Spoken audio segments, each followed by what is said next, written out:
Hi, Jeremy here, and today we're going to be talking about power, especially with the driver. In particular, two power leaks that can really cost you distance and wreck your chances of starting the hole well. You've got to do that. You've got to get the ball a healthy distance down the fairway, just like the low handicappers at your club. Really important for seniors, really important for ladies, really important for all golfers. One of these power leaks is in the address position, the other is in the swing, and I'm going to illustrate them both with a drill that I gave to my pupil Hazel that completely transformed her swing from being over the top, powerless, pulls, slices, tops, to absolutely belting the ball down the fairway with height and flight and gained her 30 yards as well. We'll show you the drill later, but first let's have a look at Hazel's before and after swings. As you can see in the split screen, the first one over the top and the second one bang on plane, miles more power. Not just more club head speed, but also she was able to correctly apply it. We'll talk about that later, but can you see the difference? It's huge. You can see also perhaps from the still photographs how well she'd done, and these were almost consecutive swings. This did not require huge amounts of practice. So first, let's talk about the swing and then the address position. Now, Hazel has had some great success with her game. She started off 2 years ago with an average score over 110, and recently she won a club competition with a score of 90, which represents a better than 20 shot improvement. And the one thing that has really helped her, and she occasionally lapses back into, is her downswing moves. Worked very hard on her grip and has all her ducks in a row with the address position usually. But this one downswing move really costs her, and that is that she sometimes comes over the top. Now, can you see from the split screen that the shaft here is very steep? The club head is still up and the body has turned. From this position here, the only possible angle of attack is steep, which is the opposite of what we want. So the shots that we could get are tops. We could pop up the ball and hit it very short distance with a very high flight. A sky, we call that. A pull is not out of the question, and nor is a slice. And you certainly, coming on this line, won't want to release the hands and create some speed, because the ball will go dead left if you do. So what you will end up doing is not releasing it and keeping the club face open in this fashion. So it's a massive power leak to start the downswing by turning the shoulders in this fashion before bringing the arms down. What we're looking for in the swing is essentially a mirror image on either side. This rule of parallels is excellent. You can see here the club is at 9 o'clock. I call it horizontal and parallel, not in here, not out there, bang on line here. And for a straight shot, that is perfect, because we can repeat that on the other side. In to square to in, as John Jacobs, famous English coach from the 60s and 70s, always used to say. And that is the way to get the club head speed that you have got correctly applied to gain more distance. So Hazel was very good at this point, and at this point you see the club is over one shoulder here, which is very much a mirror image of what we're going to do on this side as well. But her downswing move was to move with the shoulders first. Can you see how I've not brought my arms down?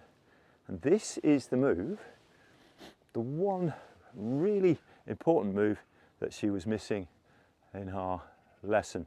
And so what we wanted her to do was to bring the arms down so that she get back to 9 o'clock. A really great way to simplify your swing is to get to 9 o'clock here, make a turn, finish your backswing, and then get back to 9 o'clock before your body turns through. My back is still facing the target, my chest is still facing the camera, and the club is now back in that beautiful 9 o'clock spot where it can square up.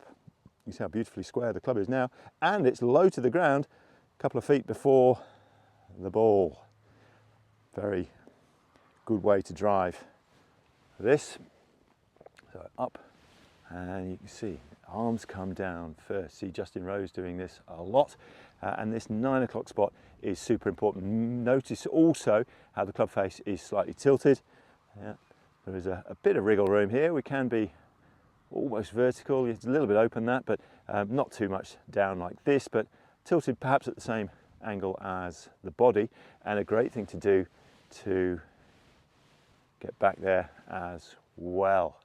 So once Hazel started doing that, shots improved dramatically, but what really helped her was the drill. Now this is a brilliant drill to give the feeling of getting the arms down before you turn through. What you've got to imagine is that there's a little post on the back edge of your heels, and once you've made a backswing, instead of coming directly at the ball in this fashion, or outside it, or over the top, you get the arms down. So what does that entail? Well, it entails straightening the right arm. It also entails quite a bit of forearm rotation, and the idea is to just tap that tee in with the club face, because that gets the club face squared up. I mean, that is incredibly closed, and you will never ever in your life manage to get that amount of forearm rotation in this short space of time. We've only got 0.1 of a second before we hit the ball, but if the intention is to turn the club face down, then we have a chance, especially if we're a slicer, of squaring it up. Now that is going to bring the club down what feels like almost behind you, and that is exactly the idea. From here we want fast hands and quiet body, so that we feel that the club comes in more along the line of the red line and out along the line of the yellow line, rather than the opposite of that, which is what Hazel was getting with turning her body early. If the club comes in on this line, of course, it'll be across me on the follow through as well. No chance of creating that mirror image. So if we're doing this, we have to feel this a little bit, and of course we need to get the club rotating down as well, so we've got control of the club face. This will also add speed, because from this position here you will not want to release the club. See how the club face is open at this point? No chance. If I do it towards the camera, you'll see it a lot better.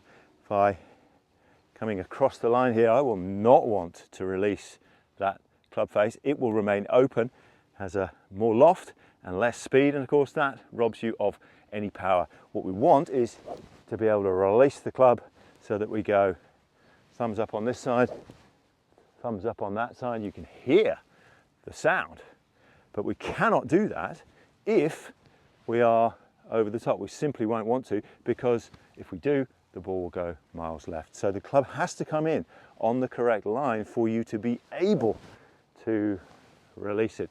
And that is why over the top is such a power leak. It's a disaster if you want to get the ball down the fairway a reasonable distance off the tee, but it requires no more strength, no more speed. Hazel didn't increase her clubhead speed. She simply improved the line of her swing, and that enabled her to apply it correctly. Now from front on, you can also see the lowering effect of bringing the arms down before you turn with the body. Obviously the body will do something. This is a drill and a feeling that I'm illustrating here, but can you see now the club head now is low to the ground and pretty well squared up as well. From here, then we can start to turn the body, and then we get real acceleration through the ball. So Hazel's feeling, actually, and she really remarked upon this, was how late the body turned through. So you can see if I get the arms down, my turn through is going to be later. And again, coming back to John Jacobs, he always used to talk about turn, swing, turn. 2 turns and a swish. What you do not want is turn, turn, swish. That's no good. We've got to have turn, swing, turn. So the turn through far later in her mind, in her feeling, than it was before. And that, I think, is really, really good. You delay the turn. The body does not create clubhead speed early. It's the arms in a gentle transition, not a flat out turn straight away. The clubhead will be super late, and you might not come over the top, but your club face will be a long way open. And you won't get maximum speed either. You need that swish, but it needs to be on the correct line. Over the top in this fashion is not what we are looking for. So that is the major power leak in the swing. There is one other thing in the address position that completely scuppers your chance of being able to do that. And that is your head and shoulder position at address. Now, most golfers know we need a wide stance for driver. It's good, it's a powerful swing. So yes, a wide stance would be good. And they need the ball forward so that the club can approach the ball on this level angle of attack. But the thing that they miss more often than not is getting the head in the right position. Can you see now? My head is more or less in the middle of my feet. If anything, slightly back. My left hand is higher than my right. So a line down from my head is going to be significantly behind the ball, simply because the stance isn't narrow, it's wider, and the ball is further forward. I haven't tilted excessively, although there is a little bit of tilt because one hand is higher than the other on the club. So inevitably, left shoulder is going to be slightly higher. And for a driver, this is perfectly acceptable. You wouldn't want to chip like that, otherwise you'd hit the ground first, which is why sometimes good drivers aren't such great chippers, but that is the subject of another video, of course. But in the address position, if we get the head in the right spot, and you'll have to trust me that it is, then my shoulders can be square. This is super, super important. Hazel occasionally lets the head go a little bit forward. You can see it from here. My head is now further forward. It's over the club head. Yeah, that's too far forward, and that shoulder's too level. And the disastrous thing about that is that having the head forward ruins the line of the shoulders. And guess what?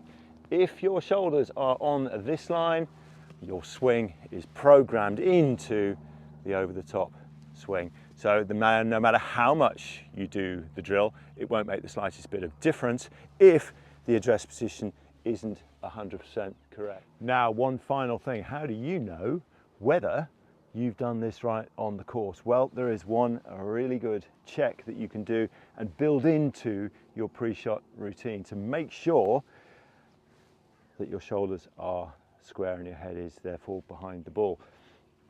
And all it is, it's simply a rotation of the head. You see now my eyes are vertical eyes. My aim feels like it's absolutely through the camera. And if I look through vertical eyes, the first thing I see is the camera. So I think that means that my shoulders are square. Now, if it was wrong, let's go with the open one because that's much more common. My head's too far forward now, my shoulders are open. If I do the same thing, I don't lift my head like that, I rotate my eyes vertically and I'm looking straight over there, left for me of the camera. And I know immediately, if this is the last thing I do before I hit the ball, is rotate my head and neck so that my shoulders don't move. That's the key element. And of course, if I'm too far to the right, I'll see immediately because I'm not looking at the target. If you're dialed in, locked on, then when you do vertical eyes and rotate the neck and head without disrupting the shoulder line, you will see whether you're online, and this is what we're looking for. It's not exactly a drill, it's much more useful than that because it's something that you can immediately apply on the course to make sure that you're getting this right. I hope you've enjoyed the video. There's a free ebook in the description about how to hit the driver with many of these fundamentals included in it. It's free to download. Hope you enjoy it, hope it helps. But do remember also that this is just one shot on the golfing curriculum. There are 20 and my channel covers all of them. And this next video might help you as well.